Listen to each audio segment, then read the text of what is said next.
మొన్న బండి సంజయ్ అన్న ఏమన్నాడు, మనం తర్వాత కొట్లాడదాం గాని ముందుగాలైతే కేసీఆర్ పార్టీని కథం చేయాలి అనుకొచ్చిండు కదా.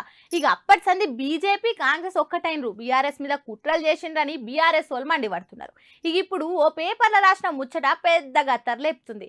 మోడీ సార్ టేబుల్ కింద దాసుకునిన్నట్టే ఓ పెద్ద మనిషి ముచ్చట చెప్పుకొచ్చే వరకు కొత్త చర్చ రచ్చ షురువైంది. తెలంగాణ రాజకీయాల్లో మళ్ళా కొత్త పంచాయతీ మోపైంది కదా. మొన్నట్ల CM Revanth sir deputy CM Bhatti సార్ను పట్టుకొని ఢిల్లీ చుట్టొచ్చిండు కదా. మోడీ సార్ని కలిసి తెలంగాణకు సహకరించాలే, మీ దయా మా ప్రాప్తం అని వచ్చే. ఇక సీఎం డిప్యూటీ సీఎం సార్లు ఇద్దరు పీఎం సార్ తోటి కలిసినప్పుడు మంచి పని చేసినవయా రేవంత్ కేసీఆర్ నొడగొట్టి, ఇదే కాదు రాజకీయంగా కూడా కేసీఆర్ ను లేకుండా చెయ్యి, నీకు ఎసొంటి హెల్ప్ కావాలన్నా నా తలుపు కొట్టు, బిల్కుల్ నీ బ్యాకే ఉంటా అని Modi sir CM Revanth sir తో చెప్పుకొచ్చిందట. ఇదంతా ఓ ఫలానా పత్రిక రాసుకొచ్చిండో పేద మనిషి. అన్ని మోడీ సార్ టేబుల్ కింద జాగ్రత్తగా జెట్ స్పీడ్ తోటి పెన్నును పరుగులు పెట్టించి పత్రికల ప్రింట్ ఇప్పించిండు. అయితే చాలా మంది ఆ పత్రికల రాసింది కూడా తీసి పడేస్తట్టు లేదు. ఎందుకంటే మొన్నట్ల బండన్న కూడా గిట్లనే బండెత్తేసినట్టే మాట్లాడిండు.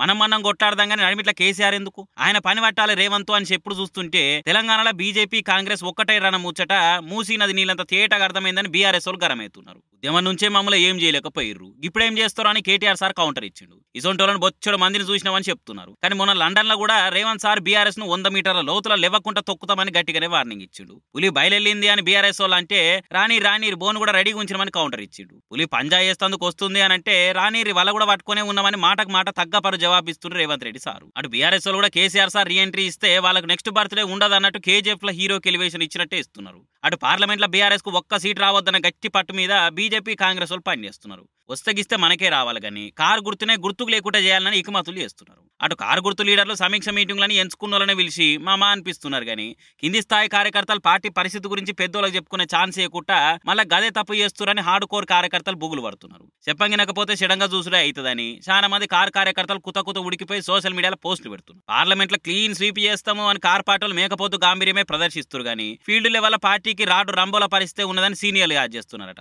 కొంతమంది అయితే పోటీ చేస్తేందుకు కూడా జంకుతురని గుసగుసలు పడుతున్నాయి. మరి ఇటువంటి పరిస్థితుల్లో కారు షెడ్డుకు పోలే, జస్ట్ సర్వీసింగ్కే పోయిందని కేటీఆర్ అంటున్నాడు. ఇక పార్లమెంట్ ఎలక్షన్లప్పుడు కారు నిజంగానే షెడ్డుకు పోయి తుక్కు కింద అమ్ముడైతుందా, నిజంగానే జనరల్ సర్వీసింగ్ కు పోయిందా అన్న సంగతి బయట పడుతుందని అంటున్నారు పాలిటిక్స్ ను బాగా పాలయ్యేటోళ్ళు.